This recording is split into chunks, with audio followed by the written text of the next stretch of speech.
থেকে আজকে এখানে হাজির হয়েছি। আমরা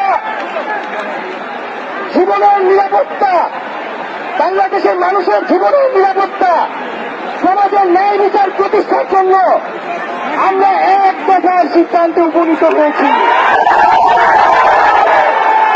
এই সরকার কোনোভাবে আর এক মিনিট ক্ষমতায় থাকার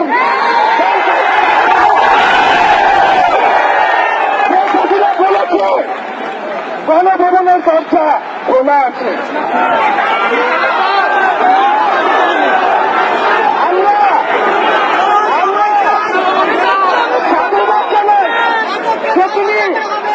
বুঝতে পেরেছি যে গণভবনের দরজা খোলা রাখতে হবে।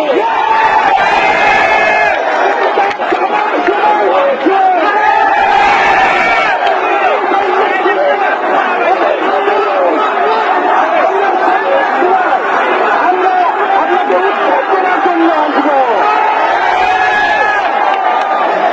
বন্ধুগণ,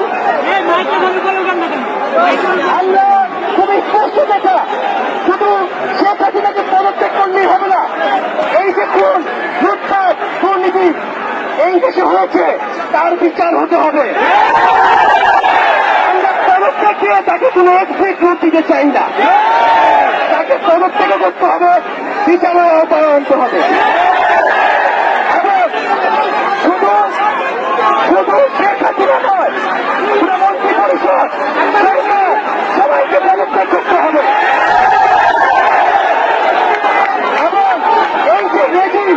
এই যে জাতীয়তাবাদী শাসন ব্যবস্থা, এটাকে বিরোধ করতে হবে।